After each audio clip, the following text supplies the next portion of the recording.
guys, welcome back to the channel and welcome to, I think, episode 134 of Deadman's Deliveries. In the last one, I unboxed the Ultimate Edition some Legends exclusive, Target exclusive, I think, Hulk Hogan. So if you're interested in seeing that video, if you haven't already, I will leave that up in the corner there. As I said, in this one, I'm going to be unboxing the Ultimate Edition. I think Series 17, might be 16, correct me if I'm wrong. Seth freaking Rollins. As always, we're going to get started with the accessories, starting off with the interchangeable hands. We got a pair of just standard skin tone fist hands, standard mic holding hands. Obviously, there's no tattoos or anything on the Rollins hands. And then we have his posing, you know, his entrance, his those hands, which you can see on the figure on the back of the box there. So we got those hands. And then finally, you got the open palm handshake looking hands. Here he is making a dive into Bobby Lashley in said attire. I guess this was just from an episode of Raw. I don't really know. Quite a fancy attire for just an episode of Raw. Anyway, on to the interchangeable heads. Here we have the shouting slash maniacal laugh that Rollins does. The we got that, which pretty good likeness. Looks pretty similar to his Shield look at the 2022 Royal Rumble against Roman Reigns. That's what I think it looks like, to be honest. Then you have this head scan, which is really nice. We've seen this before on the Elite 112, I think. Just straight head, the straight face. Pretty good likeness. Yeah, I think it's pretty good. And then you have this weird sort of toothy grin slash laugh Rollins face. Not a huge fan of that one. But we'll get on to the main event of the figure, which isn't actually the figure. It is this coat, because on this night, again, don't know really when it was other than just an episode of Raw where he faced Bobby Lashley.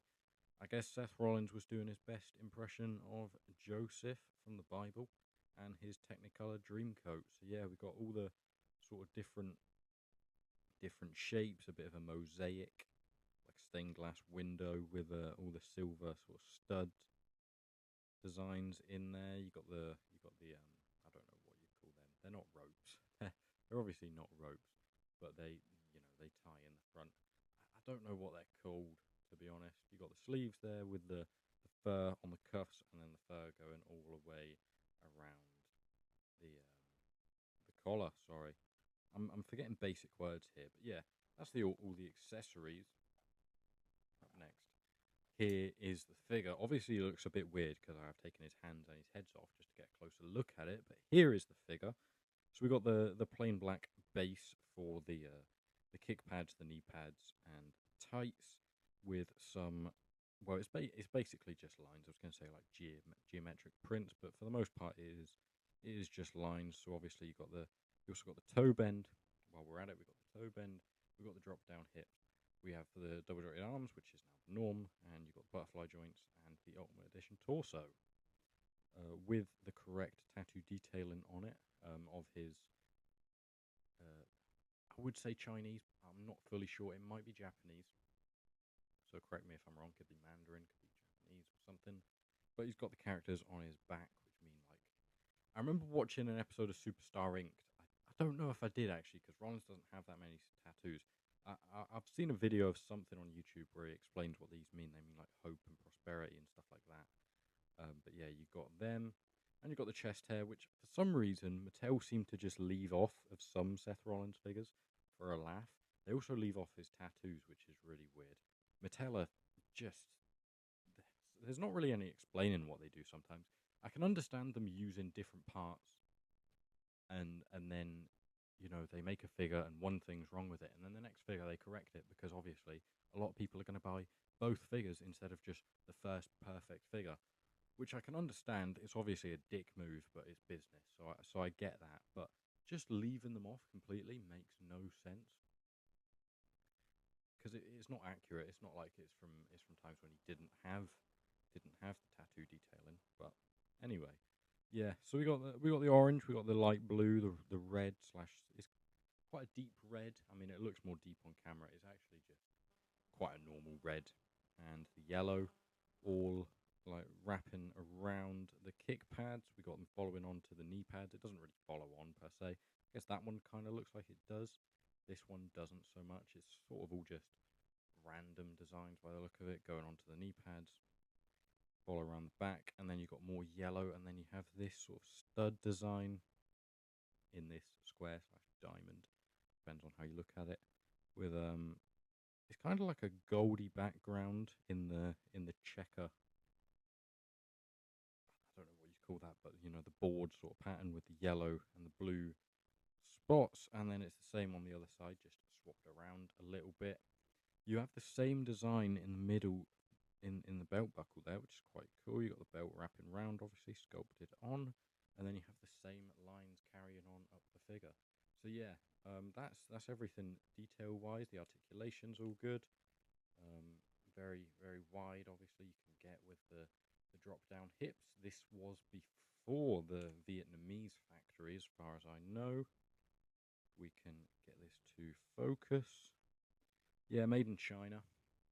This is before the quality dropped off heavily and before Vietnamese stuck leg syndrome, which is a phenomenon known quite widely to wrestling figure collectors because it's kind of a bit of a Russian roulette these days with the figures you get. Some of the legs are a bit dodgy, you know, the parts they're stiffer and they're kind of more brittle and they can break and snap off easier. It's a bit of a nightmare when, you know, you're paying more money for figures and they're worse quality. But yeah, that's the figure itself. That's all the accessories.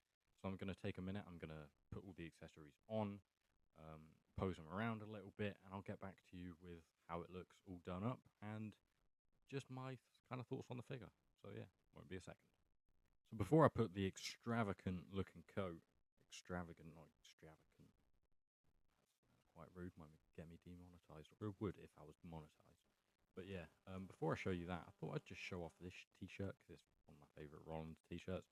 We don't really get many Rollins t-shirts, but it's one that I really like, so I just thought I'd show that off before I put the coat on. And I'll do some comparisons as well. So other than this Rollins, actually this is probably still my most recent Rollins. This one is came after it, I believe, which is slightly different. We can just see here the beard. There's no fade up into the hair, which he does have a little bit more stubble in the in-between there. But yeah, this is my most recent Rollins, the Elite 112. I think this is a really nice figure. So we got that. Some older sort of Rollins. We got this one, which is a Top Picks, which is like a re-release of the 2016 SummerSlam with Finn Balor. Did he wear it at 2018 SummerSlam as well against Dolph Ziggler? No, 2018 Extreme Rules, sorry. We got that one, and then some other older Rollins. We got the Monday Night Messiah here in the pink Halloween Havoc gear. And then we got this this Rollins, which I remember Balorfigs really liking this figure. Quite basic, but it is a nice figure. I don't know if that's where I got the shirt or I got it from somewhere else. And then we've also got this one from his Royal Rumble win in 2019. If Mattel keep making the greatest hits / from the Vault Wave, I would like this figure to be in it just because they butchered the shit out of this vest.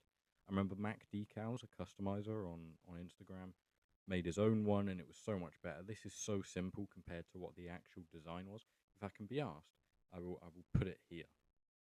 I'll put it here because it had stripes and everything down it. But yeah.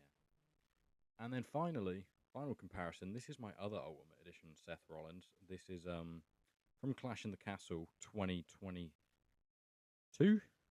Was it 22? It must have been 22, right? Because it was during the 2022-23 season. Celtic beat Rangers 4-0 the day of Clash at the Castle. I also went to the Undertaker's One Deadman show that day. And this is what I was talking about, right? This figure, Ultimate Edition, no chest hair at all. Back tattoo, nowhere to be seen.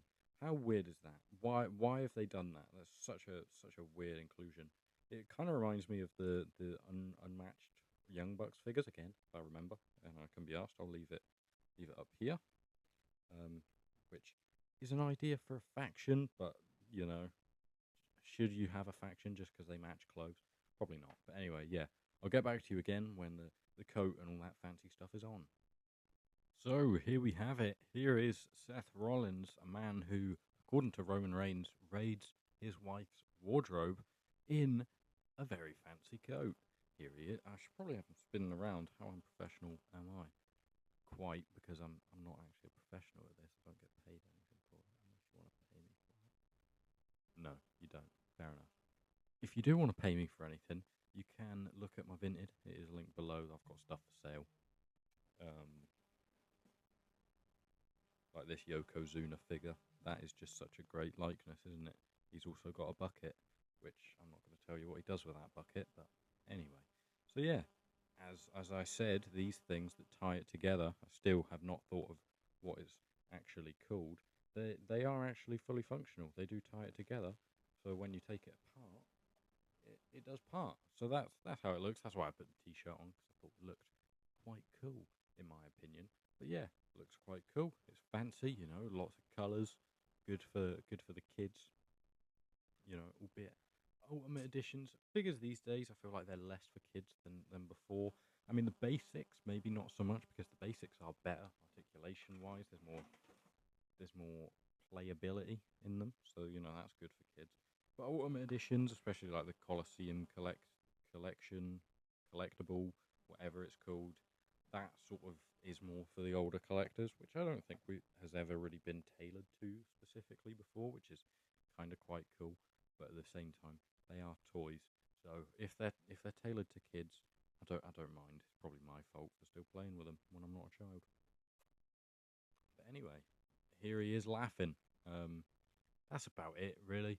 That's my review of the figure. I think it's pretty good. It's obviously Ultimate Edition, which to me is the best type of figure probably ever made. They're the best quality figures. Maybe not so much these days with the Vietnamese factory, but I definitely say they're the best figures you can generally get in ever. Yeah. So it is obviously going to get a decent rating because of that. I'd give it maybe an 8. It's not a fantastic figure. I think I really wanted it when it came out, and you know I didn't get it originally when it came out, so it took me a bit longer to get it, and you know it made me want it more. Now I'm not too fussed about it, maybe because I've left it in a box for quite a while and not actually unboxed it. But here we go. Yeah, I'd give it maybe an 8. It's an okay figure. I'm not too huge on the attire. It's quite cool, but I prefer his Elite 112, to be honest. The jacket's really cool. I don't know what else I could really put it on, but it is cool. So yeah, that is my review. I hope you enjoyed, because there's going to be tons more content like this. So if you're looking forward to that, make sure you do hit the subscribe button down below and turn your post notifications on so you're updated on all my other uploads, because there will be probably a couple throughout the rest of the year. You know, I've got about 10 months to upload a few videos and stuff and try and get as many subscribers as possibly. So yeah, tons more content, not just Deadman's Deliveries. If there's anything else you'd like to see, including but not limited to pay-per-view predictions, reactions, obviously we're building towards WrestleMania, just stuff. If there's anything you want me to talk about in the Let's Talk Wrestling series, if there's maybe anyone you'd like me to do a podcast with, I've thought about doing a podcast and stuff like that. The PIC-FED will be coming soon, customizing videos and stuff like that, potentially, albeit not very well, but yeah. Any ideas you have, leave them in the comments below. And that is, yeah, that's about it. Other than that, like the video if you've enjoyed, hype the video if you've enjoyed even more, and that's all from me. So I'll see you next time. Thanks for watching. Goodbye.